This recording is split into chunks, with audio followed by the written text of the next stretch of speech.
Bump, bump, ba-da-da, ba-da-da. I was a little bit off though. Yeah, a little bit of a Delayed. unsynchronized. Yeah, a Gotta little have bit off. practice. Gotta have practice. No, seriously. It's what happened. Teams don't take infield anymore. We don't do bendy practice anymore. It's like a whole thing. Welcome to the Monday edition of the Blue Review presented by LAX. I'm Marcus Grant alongside Greg Bergman. And as usual on a Monday, joined by Clint Passilas, the real FRG. And Dodgers coming off a frustrating weekend in St. Louis. They lose 2 of 3 to the Cardinals. They do avoid the sweep by winning the finale by a score of 7-3. Gentlemen, Clint, how are we feeling on this Monday after what went down in the Lou? Listen, I just want to focus on the positives of Sunday. I don't really want to think at all Mark about McGuire. I don't Yeah. want to talk about the past. Yeah, exactly. It's like, look, they won on Sunday. We should feel good. We shouldn't remember that they completely, I think they left Los Angeles without their bats on Thursday before going to St. Louis because one run in the first 2 games. And then the bats decided to break out a little bit on Sunday for our boy Clayton Kershaw. So we're feeling good heading into finally seeing the Padres, gentlemen. Yeah. We will recap the weekend. We will look forward to what's coming over the next few days as well. But before we do that, I want to thank the folks at Los Angeles International Airport for transforming the travel experience, saving guests time. Looking forward to that People Mover train. Expected to start early next year. So for more information, you can go to flylax.com/transforminglax. All right, we do at least have to talk a little bit about what happened over the weekend, Greg, even though it's probably distasteful. Good pitching performances, I think, for the most part. Obviously, Yamamoto was fantastic on Saturday. The issue, as Clint mentioned, they couldn't score runs. They could get guys on base. They just couldn't find a way to drive them in those first 2 days, Greg. At one point, they had 17 hits in 17 innings and 0 runs. 17 hits and 0 runs through 2 games. And the way that they got their run in the 9th inning of that game was kind of a nonsense way to get the run. Twice. They scored Shohei from third twice on nonsense. So it wasn't even a hit. That was just very frustrating. And I put it out there on this is such a frustrating thing to watch. And Mark Willard, who works up in the Bay Area and is a big Giants fan, it's like, oh, yeah, Dodger fans so upset because they can't score runs. Obviously it's a situation where we're just like we were leading the entire league in runs scored, and then they were second after that. I mean, yeah, we did. The Dodgers did go through a drought. I mean, I guess nobody's going to feel bad for the team that went into the weekend leading the league in runs scored. I mean, Clint, that sort of overshadowed the fact that on Friday night, you got a pretty good start out of Justin Wrobleski. I mean, he gave up the home run early. He gave up 2 more runs in the middle part of the game. But I think for what the expectation was for Wrobleski, I think that was pretty much everything you could have asked for. Yeah, it's one of those things where show up, keep your elbow intact, and try to get us through 5 or 6 innings, which is what he did. He's not going to go out there and put up ace-level stuff, but he's got very good stuff, but he's not going to shut them out. You got to be able to put some points on the board to help the kid kind of relax. They couldn't do that, and ultimately, you get shut out in that game. But I love what Robo did, and definitely loved what we got out of Yamamoto on Saturday. Unfortunately, couldn't pick up the dub, but I mean, Yama just continues to be phenomenal. I mean, so do you do real fast, Marcus? Yeah. Do you save points at this point just for fun? Like now it's just a thing. Yeah. You want to mess with people by saying points. I know how much it annoys people. I can see that you're already agitated. I've had people. I'm not agitated at all. I've had people DM me about that. Be like, "Why do you say that? You know their runs." It's like, yeah, but look at you. It's rage bait. Plus, it's just fun. Yeah, it is. It's fun. That is very fun. But I mean, let's talk about it on Saturday though, Greg, because Yamamoto again continued to be fantastic and once again does not get any run support. It's wild to think that a guy who has the ERA that he does, I mean, right now, sitting at 2.20 for the year, he's 6-4. And that I think, I know, wins and losses, people can argue whether or not, wins are valid as a pitcher stat, but 6-4 with a 2.2 ERA has got to be frustrating. No, it's extremely frustrating because they gave him zero. They didn't even get him a win. He pitched fantastically, and this is what he's been doing all year long. I think I saw the stat during the game that it said that he has the lowest run support of anybody in baseball right now. It feels right. It definitely does. Like that's just it. It feels like there's always a Dodger that has that. It was always like Kershaw. Kershaw never got run support, or it was like Hyun-Jin Ryu who never got run support, or now it's Yamamoto's turn. Yamamoto doesn't get the run support. But usually, what that means is that you're going up against the other team's ace. But that's not what's happening here. Like they were hitting Fetty, they were hitting everybody, and just it was frustrating. Hey, he is the ace. That's the thing for Yama. So automatically, I think the Dodgers in their heads are like, okay, we can't help him. Can't help him out here. That's what we've got to do. Just subconsciously, it's in there. Yeah. I was like watching that game on Saturday, and the thing that came to mind, I don't know if you guys probably remember Kevin Brown before his Dodger days, when he was with the Marlins, had a season. I'm looking at around 96 was 17-11 with a 1.89 ERA. Like you would think a sub 2 ERA back in the mid 90s would get you to 20 wins, but the Marlins were an ungood team at the time. What year was it? Was that 96? 1996. So I would think that I don't know, I go, but they would not have won a World Series in 95 because they were good to win a World Series and then just completely dismantle the club right after that. But that's what I thought about watching Yamamoto pitch is like this guy's going to have like a fantastic ERA and his win-loss record is going to be just mid when it's all said and done. Brutal. Over the weekend, the other thing is I was gonna say anything else from the weekend, but I know Greg, you did want to talk about Hassan Kim because you have been pounding the drum for this guy to get more playing time. And it seems like Dave Roberts still is not committing to getting him in the lineup consistently. Yeah, it's very, very frustrating, and it's just because he doesn't think he hits lefties, right? That's the whole idea. He doesn't hit lefties. So I'm going to give it's very, very small sample size. Obviously, he's only played in 22 games. He's only had 61 at-bats, or plate appearances, excuse me. How many times do you think that he has faced a left-handed pitcher this year? His very first year in Major League Baseball. How many times do you think he's seen a left-handed pitcher? 0. How about you, Clint? I think we're at like 6 plate appearances or something like that, and he's been very good. It's only 2? 2. He has really? 2 plate appeases. And one's a homer. Yeah. No, guess how many hits he has in those 2 at bats. 2. 2. He's 2 for 2 against lefties in the 2 plate appearances. Unplayable. Do not play the guy against the lefty. That is 1,000 against lefties. I understand it's only 2 at bats, but you can't tell me that he doesn't hit lefties. If he hit a home run off them, to Clint's point, and he has a hit both times he's seen a lefty in his first year in the major leagues. At what point do this have to just stop? Because he hits everybody. He has close to 1,000 OPS for a guy that weighs 100 pounds. Besides, each thigh weighs 100 pounds. Excuse me, so he's a little bit heavier. But at that point, he's been amazing. I don't understand why. Just give him the runway, let him play, and stop playing Miguel Rojas. If you want to play him in center field, then put Passilas in left and stop playing Conforto for a while. He needs to play every single day.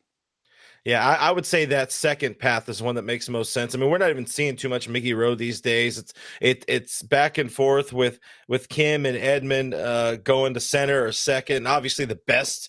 It feels to me like the best path is Tommy in center and Kim at second. But Tommy Edman has that ankle thing, and I think that might be playing a little bit with Kim's playing time, but more so, it's kind of just the Dodgers, and this is what we have in the computer right now. We have that he's not going to play all the time. Dave told us he's not going to play all the time, and I'm going to stick to my guns about this. He came up to not play all the time, and he's going to have to very slowly earn his way to playing a lot more. But the fact that he was sitting on Saturday, I saw a comment on the YouTube here saying, like, why was he sitting against Eric Fetty? Dave just said, because that was my decision. That was it. Right. That's something like, come on, Doc, help us out here. But Kim's doing everything he can to be in that lineup, Marcus. He really is. I see the hashtag from Ruben Flores in the chat. Let Kim play. Also, you might want to screenshot this one. There's one that says Greg is right. Sherry said that in the I don't chat. get that very often. You better screenshot that. Hold on, let me get my hold on. Get your phone, screenshot it, make sure you have it forever and ever. Got it. There it is. Got it. That's going up on the refrigerator at home, right? Exactly. Well, my girlfriend never tells me I'm right, so I gotta get it somewhere. There it is. Yeah, no, it seems harder and harder to make a case to keep Kim on the bench. And to your point, Clint, that's why I guess Dave Roberts went with the parental because I said so answer after a while. Yeah. Just because it really is hard to do that. I mean, I was shocked the other day. I think it was Saturday's game, or maybe it was Friday's game. I think it was Friday's game where they pulled Kim and pinch hit him with Kike Hernandez, who's just going really bad at the plate right now. It didn't make sense to me. And Kike, I think on the first pitch, hit a weak ground ball somewhere and made it out. It's just getting really, really hard to make a case to keep Kim on the bench right now with the way he's playing, and considering you need help. I'd say the only thing that Dave can kind of use as justification is he's got to keep all the guys relevant. He's got to find a way to get Kike in there. And if we're not at like Kike platooning with somebody like a Muncy at third, the only way he gets in is when Kim's not in the lineup until Conforto starts sacrificing his playing time. So it's the dominoes or whatever. I don't know what it is, what we're shuffling here, but Dave's got to play all of his cards, and that's the tough part of it right now. Maybe if they had a rover in the outfield or something, we go to softball rules to get everybody in there. Just get that 10th guy on the field. Yeah. Go ahead. But to all this point, I'm looking at over the last 7 days. So over the last week, Hassan Kim has played 3 games with 8 at-bats. He has 8 at-bats. He has 3 hits in that time. Miguel Rojas has 3 games also played. He has 5 at-bats. I mean, Dalton Rushing only has 1 less at-bat. He has 7. And Kike has 11 with 1 hit. And Michael Conforto has 17 with 3 hits, which, by the way, that's great for Michael Conforto, the fact that he has 3 hits in 17 at-bats. Other guys are getting the playing time. It's just time. If we're not scoring runs consistently and you're about to play, you have to put your best lineup out there, especially again where you're going to go Padres, Giants, Padres. You have to have your best players out there. And Hassan Kim gives you the best chance at the bottom of the lineup to get back up to Shohei Ohtani. Whether or not Ohtani drives him in, that's kind of up in the air with him right now, too, who's struggling slightly, but who cares because he's Shohei and he can do what he wants. Yeah. But you need the guy at the bottom of the lineup that's actually going to get it back to the top. Yeah, very curious to see sort of how this plays out over the next few days, especially when you mentioned the Padres and the Giants on the schedule over the next week and a half. 2 teams that are pitching very, very well. I mean, you look at that Padres-Brewers series, they were all low-scoring games. That Padres-Giants series previously, all those games pretty much were low-scoring games. So this is not – neither one of these teams are going to give up a whole lot of runs. So you're going to need your best 9 out there consistently. Side note to all of this, do you guys notice we've reached the point of the program where Andy Pages is coming in as a late inning defensive replacement? Did you guys notice that yesterday? Yeah, that's kind of crazy. Yeah. But he's actually been great, right? No, great. This is not a complaint. It's just an observation that this is not a thing we would have anticipated after the way the season started with Andy Pages. Yeah, 2 months ago, completely different story. Like, get this man off the field. Can we find a way to make him DH? Now all of a sudden, well, not even DH because he wasn't hitting at the time really either. Right. And now he's arguably, you can make an extremely strong case that this dude should be an all-star. For sure. I said I've thrown a couple of votes his way, and Dodger Nation, you're gonna have to vote early and often for Andy Pages just because the name value is such that he's probably not going to get a lot of votes. The All-Star vote is a popularity contest, and just not as many people know Andy Pages, but he's absolutely deserving of being in Atlanta coming up in mid-July. Yeah, it's a very, very crowded outfield. But can we just talk about we got a super chat, which is super cool. Thank you very much we're going to call him IBS. Is that what you call him? You call him IBS. We're going to call him IBS. IBS, we have bowel issues. So really? I don't know what's better. Like, honestly, I don't know which one is better to say his actual name or just say IBS. But he says, Clint Nation in the building. What up, fellas? What up, chat? So I appreciate that. But this is for you, really. What do you call him? On your show, you can kind of. That's IB Stroking. That's the man right there. Very, very, very awesome. We got the mouse ears. We got to be a little careful. Yeah. Listen, you can take with it what you will. I will respect the mouse ears here. But love I be stroking there. Awesome, Yeah. awesome supporter here of great Dodgers content on the internet. I'm sure he's just a fan of Clarence Carter's 1986 classic, blues hit called "Stroking." That's it. That's all it is. That's exact. See, Good drop there. Great job. And by the way, that's knowledge that's like way beyond what I have off the top of I like it. Great. A couple other notes before we get to the Padres series. There is some change in the pitching staff. Tony Gonsolin is on the injured list for 15 days with they're calling it elbow soreness, I believe is the phrase they're using. He's going to get an MRI on that. Terrifying. The good news is a couple arms did come back. We saw both Kirby Yates and Michael Kopech on Sunday, both pitch scoreless outings there. So some help in the back end of the bullpen. A couple more of those high leverage arms are back, but we sort of are holding our breath to see what happens with Tony Gonsolin and hoping that it's nothing very serious to keep him out long term. Anytime you hear elbow, that's your first thought. Your first thought has to go to Tommy John, and that's especially with this team right now. Right. Yeah. Right. Got my fingers crossed that things will be okay for the Catman, but yeah, you hear the elbow discomfort, and it's very ominous to hear that. I just hoping for the best. He's going to be out for a while. I mean, we're talking about we won't see him in June. Maybe around All-Star break he could be returning, but that's a best case scenario. I think Marcus said it best on a group chat that we have. He said, "If Dave says that he'll be just fine, we'll see him in 2027." Yep. Yeah. Order the casket. Casket. Just, especially for a guy who just is coming back from Tommy John, to have an elbow issue is, it's very, very concerning to say the least. Can we talk about Kershaw a little bit? Yes. Oh, sure, absolutely. Please. Because we didn't get into Kershaw yet. It wasn't. I won't say vintage Kershaw. It wasn't prime peak Kershaw, but man, Greg, that was about as good as we've seen Kershaw in a long time, for sure. Look, he was just super solid the entire way. 7 strikeouts gets him only 17 away from 3,000, and that's the magic number.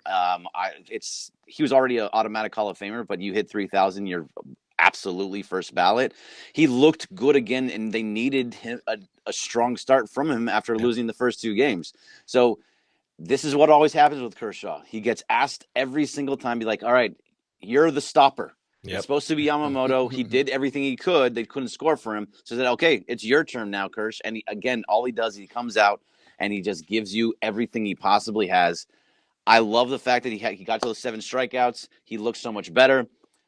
Get as much as you can for the regular season. I love that he started earlier in the season so that he has a longer way to go. But I think, it's as much as good Kershaw we can get, and his 88-mile-per-hour fastball, the best we get what we can. He touched 90 on at least 1 or 2 of those throws, man. So this is probably like 89.5. It's as close as you're going to get to vintage Kershaw, I think, for the rest of the way. And vintage he was. I love this stat. Blake Harris posted it on Twitter. 65th start in Clayton Kershaw's career, where he struck out 7 or more and walked none. That is the most in baseball history. So if we're talking about a vintage Kershaw performance, I'm looking at that and him playing the stopper, and it just warms my blackened soul to see Kershaw because after that last start, Alana and I had spoken on Dodgers territory. It was a post game, and it's like, do we have worry? Like, should we start to be worried about Kersh? And my thing was like, he hates how he's pitching, and that's the thing that makes me feel good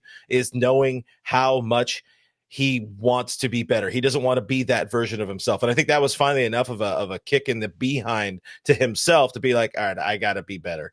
Yeah, and that's why we were saying, Greg, in one of our group chats that like the way he was going early, it might take him until September to get to 3,000 strikeouts. But you responded with, he's gonna have a random 7 strikeout game in there somewhere, and here it is. Greg was right. Greg is right. Greg is right. It's just Greg is right. There it is. So I mean that's what happened there. So he is, as you mentioned, 17 away now from 3,000. Cool. And so maybe we can push up that deadline to like August. Now that he gets to 3,000. I'm joking. Last few minutes here before we wrap up this edition of the Blue Review, turning our attention to what is going to go down at Petco Park over the next 3 days. It is the Dodgers and the Padres finally we get to it. Thanks, Major League Baseball, for making us wait until mid-June to have two big division matchups here. But I mean, Clint, the Padres playing good baseball, maybe not scoring a ton of runs recently, but they are doing just enough, which it seemed very Padre-ish, right? They're doing just enough to win, just enough to be a thorn in the Dodgers' side right now. Yeah, this series is lining up to give Dodgers fans absolute headaches and heartaches because Dodgers pitching hasn't been phenomenal. The starters lined up for this series aren't fantastic when you got May going, TBD, and Justin Wrobleski. Thankfully, Padres offense pretty bad, but also Padres pitching pretty dang good. So it's one of those ones where, the next 10 games in the next 11 days, 7 of those you're playing the Padres. And right now we're sitting with a game lead. Whatever you guys are drinking, pour heavy, pour strong, because you're going to need something to survive. You need your emotional support whiskey. I'm recommended for a lot of people. I'm worried. I think I'm a little worried about this series. Yeah. Interesting. All right. What you're feeling on this one, Greg? It's not that I'm not worried. It's that the fact that they don't score a lot of runs. This team the Dodgers have 108 runs scored more than the Padres. They score a ton more runs than this team. So yes, very, very good pitching, but this series is always one of those up and down type ones. So I don't know if worried is the right word for me. I feel like they should be able to come out of this, at least the first one, with a series win. It's really more like the Giants that I'm worried about who someone's going to pass right now. It's the fact that they're only one game back. We're going to play them. Marcus, you said they're playing the Rockies. They're playing the Rockies right? the next 3 games. Yeah. So they should do really well. So that's where it starts getting. I do think that the Dodgers are going to. They pull these types of series out in the regular season in San Diego, though. In San Diego, outside, I don't think that matters as much. That's a big ballpark. You don't hit a lot of there. Yeah, but Padres fans actually show up these days, and they block Dodgers fans out. And we've seen the Dodgers kind of run into a wall, especially in those first games in San Diego. You got Dustin May, Nick Pivetta on the mound tonight. Pivetta's been a phenomenal signing for San Diego. I think that's where I'm a little bit off. And Marcus, I want to know your opinion on it. I think just the pitching matchups, the pitching of it, very much favors startings, at least wise favors the Padres, in my opinion. Yeah, starting pitching definitely favors the Padres. The thing that makes me a little concerned right now is that the Dodgers are going into this with some of their big bats struggling a little bit. I mean, Freddie Freeman had an awful weekend at the plate in St. Louis. Teoscar has been Mookie had come to life. Good. That was great. Yeah. But Teoscar has been struggling since he came back off the injured list. So those are 2 really big bats, especially Freddie right in the middle of that lineup. I mean, he's such a pivot point there that if he's not hitting, you definitely feel it up and down the lineup right now. So that does concern me a little bit. They're going to have to score runs just because even if the Padres not being the greatest offensive club, just with the starters being what they are, knowing that Tuesday is probably going to be a bullpen game of some sort, it's incumbent on Dustin May to go deep, and that means they're going to have to give him some run support so that he has the ability to go deeper into games, because we're gonna get one Dustin May reaction shot when he gives up a home run, because we get at least one in every single start. Or give us a vintage, or I should say more of a throwback Dustin May strikeout to Manny Machado. That would be fun. That'd be great.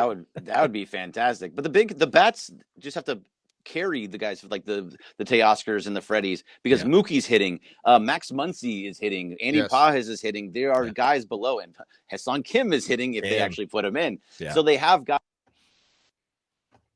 We lost him. We lost his audio. He got all excited. He can't even hear us. Yeah. Well, he can't hear us. I'll give us a little bit of hope for tonight, Marcus. Dustin May in his career at Petco Park. I don't know. You're back now. Career at Petco Park. Dustin May, 2.43 ERA in his career, 7 games for Dustin May at Petco. So that does help me feel a little bit better. But anyways, Greg, you were rolling until your computer decided to be like, we don't want to hear you. You were very 55. If it's DeMarco Farr's birthday, we gotta say happy birthday to DeMarco. Happy birthday to Marco Farr. Happy birthday to Marco. Zach, you guys are making him work on his birthday. He'll be up in just a few minutes with Travis Rogers on Travis and DeMarco here at the ESPN LA YouTube channel. Clint, what do you guys have going on over at Dodgers Nation this week? We got more San Diego Padres series preview. We welcome Kyle Glazer, who hosts a Padres podcast for the Foul Territory Network. Also, MLB.com contributor, writer, Baseball America, does a lot of great stuff. So check that out, 12 o'clock Pacific time. Myself, Alana Rizzo, Dodgers Territory. Subscribe, do all that kind of stuff. Absolutely. Go check that out for sure. Appreciate you being here as normal on a Monday. That'll do it for us. Stick around. Travis DeMarco coming up next. Thanks to everybody in the chat for participating. Thanks to LAX as well, for Clint, for Greg, for Parker, who is off there in the ether trying to fix his voice and do whatever other responsibilities he has. I am Marcus. This has been the Blue Review presented by LAX. Stick around. We'll see you tomorrow, 8:30, 8:55. See ya.